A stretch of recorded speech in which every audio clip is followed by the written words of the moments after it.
O juiz, Eduardo Apio, que estava à frente da Operação Lava Jato, foi afastado cautelarmente hoje da 13ª Vara de Curitiba pelo Tribunal Regional Federal da 4ª Região.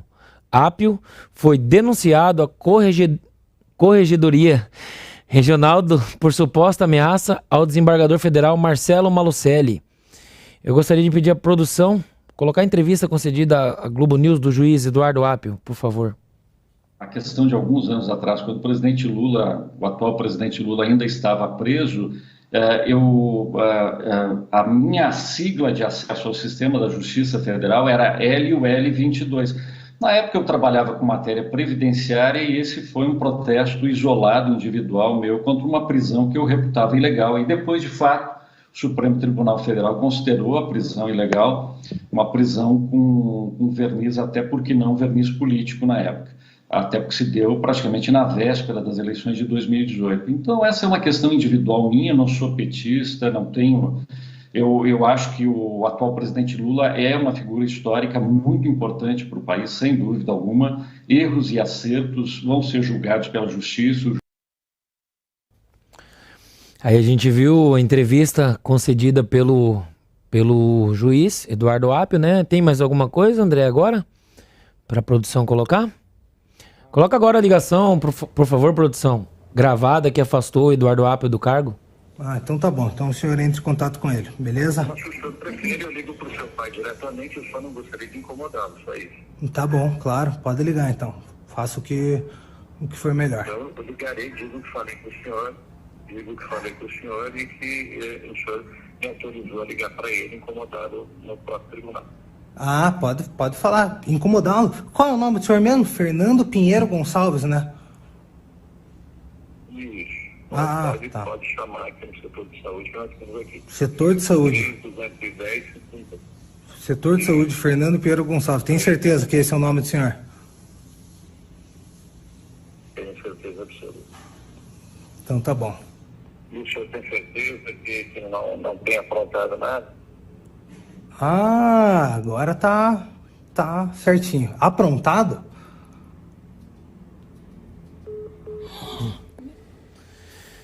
Convidar Rodrigo Constantino para o comentário. Bom, Anselmo, é até difícil comentar um troço desses, porque a gente está vendo uma parte da imprensa que já vendeu a alma ao diabo faz tempo, tratando como algo insignificante ou a injustiça sendo do TRF4, onde ainda há juízes, né, em Berlim, por ter afastado ele por um trote, ou, como disse um pseudo-jornalista, por ligar fora do horário. Quer dizer, é uma brincadeira de mau gosto. Nós estamos lidando aqui com uma coisa da maior gravidade. Em primeiro lugar, o sujeito diz que não é petista. Lu 22, Lula é uma figura histórica, foi preso injustamente. Pô, imagina se ele fosse petista, né? Imagina um juiz defendendo com esse empenho Bolsonaro e depois ser considerado imparcial para tocar uma operação que tivesse o Bolsonaro como um dos principais réus. Em segundo lugar, não foi um trote que ele fez com o filho do desembargador. Foi uma ligação para intimidar, cometendo no processo vários crimes. O primeiro deles, obviamente, falsidade ideológica, né? Ele ali se passa por uma pessoa inexistente. Em segundo lugar, ele tem acesso a coisas sigilosas do sistema e usa isso na conversa. E, por fim, o intuito, claramente, é intimidar, porque o pai, desembargador, estava incomodando na Operação Lava Jato, que ele, em que pese ter dito o contrário, tentava, sim, enterrar, né? Porque está muito claro que ele era uma espécie de cheerleader do Lula, né? Então, isso é uma coisa escandalosa. Em qualquer país sério, esse sujeito estaria preso, né? E o país talvez parasse para falar, pera lá, um juiz que tocava a Operação Lava Jato fazendo isso para o país. Vamos cruzar os braços até resolver. Agora, o mais maluco disso tudo, Anselmo, na minha opinião, além da reação dessa ala da imprensa, e eu não vou nem chamar de militante, porque eu vi o próprio Deltan Dallagnol chamar esse juiz de juiz militante. Eu acho que isso não faz jus ao que nós vimos. Militante era até ele usar Lu 22 como senha. ali era militante e, obviamente, suspeito, né? Se o Moro foi considerado suspeito pelo STF por causa da Vaza Jato, imagina um sujeito desse. Isso que nós vimos na ligação não é um juiz militante, é um juiz criminoso. Ele está praticando crimes, ele está agindo como um bandido, como um marginal, como aquelas ligações que vêm desde dentro de presídio para intimidar. É um negócio de louco. E o mais assustador de tudo é que a gente se dá conta de que isso não é um caso isolado. Há anos e anos, décadas, que o direito é dominado no Brasil por comunistas. Desde o concurso até os professores. É muito raro você encontrar um advogado no Brasil com inclinação mais liberal. A maioria é garantista, defensor de os direitos dos manos, o prisma do bandido e por aí vai. E o aparelhamento está evidente. A turma, né, as quadrilhas organizadas, que têm tentáculos políticos, também têm tentáculos no judiciário. E está claro que tem um monte de gente aí. Eu conheço, por exemplo, um desembargador no Rio que é famoso por sempre tomar o lado dos marginais. Sempre. Então, ele já foi até denunciado também por crimes. Então, assim, é preciso parar e se perguntar. O Brasil está virando ou virou um narco-estado? O Brasil ainda tem um sistema de justiça ou está tudo dominado, tudo tomado? Porque isso é da maior gravidade. A gente precisa do mínimo de seriedade e imparcialidade no sistema do judiciário. Quando ele é tomado por, não vou nem dizer militantes, como disse Deltan, por figuras que agem praticando crime, em vez de defender a lei, a quem recorrer, o que esperar.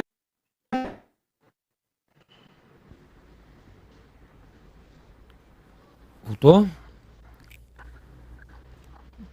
Quero dar boas-vindas ao Fernando Holliday e convido já, boa noite, primeiramente, né? E convido você já para falar sobre essa pauta. Boa noite, Anselmo, boa noite, André, boa noite, Constantino e a todos que nos acompanham aí no Paradoc.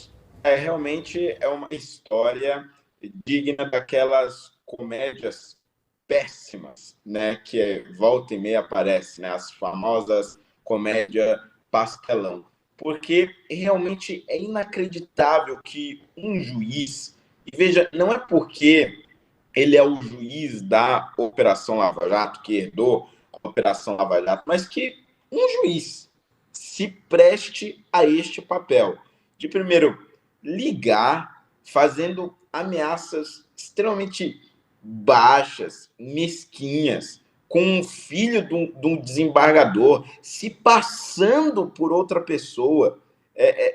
Quer dizer, isso é um negócio assim inacreditável. Olha o nível dos magistrados de primeiro grau que nós passamos a ter. Tudo bem, nós estamos acostumados aqui a criticar já há alguns anos no Brasil o nível ou a qualidade de alguns indicados para o STF, por exemplo. Mas no STF, ou mesmo no STJ, no TSE, nas instâncias superiores de maneira geral, há a justificativa ou a desculpa de que são indicações políticas e não necessariamente pessoas que construíram uma carreira dentro do Poder Judiciário. Aqui nós estamos falando de alguém que estudou ao longo de anos para ocupar este cargo, um dos cargos mais concorridos do país, um dos concursos públicos mais difíceis do país e que deveria ser ocupado por pessoas de alto grau de instrução e alto grau de consciência sobre o posto que ocupam.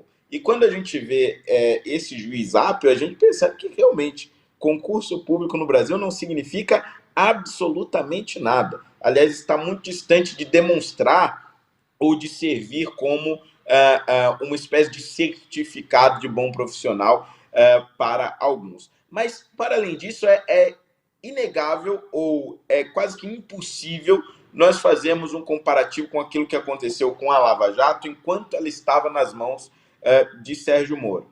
Mesmo antes dele assumir as suas posições políticas, mesmo antes dele dar qualquer sinal de qual seria a sua ideologia, o PT e a imprensa como um todo diziam claramente que Moro era um juiz fascista, que ele tinha um lado e que ele estava deixando isso muito claro na forma como ele conduzia a Operação Lava Jato. Só que o Moro nunca se utilizou de um login no sistema judiciário com o nome de um candidato à presidência da República, homenageando este candidato.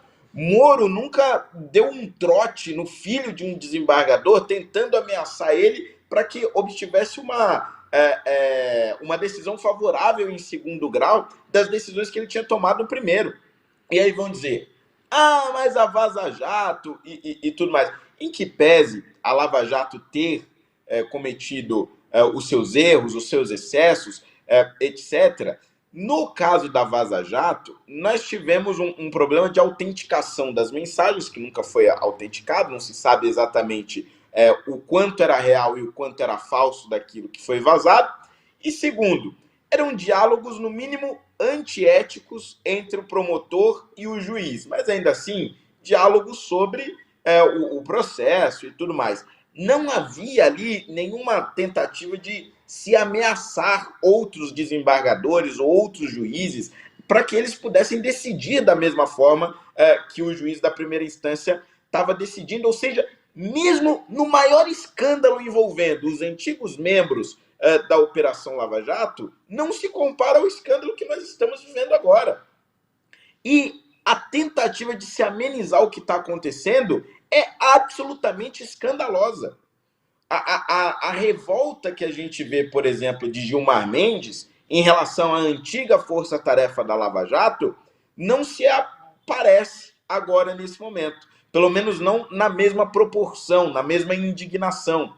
O CNJ, inclusive, mesmo diante de várias evidências, desde o momento que o AP tinha assumido os processos, não tinha tomado absolutamente nenhuma atitude. Assistiu passivamente todos os atos flagrantes do AP, até que fosse absolutamente insustentável manter ele neste local. E ainda assim, a punição que se aplica nesse momento é simplesmente retirar ele dos processos da Lava Jato. Mas é preciso que haja punições drásticas em relação a isso.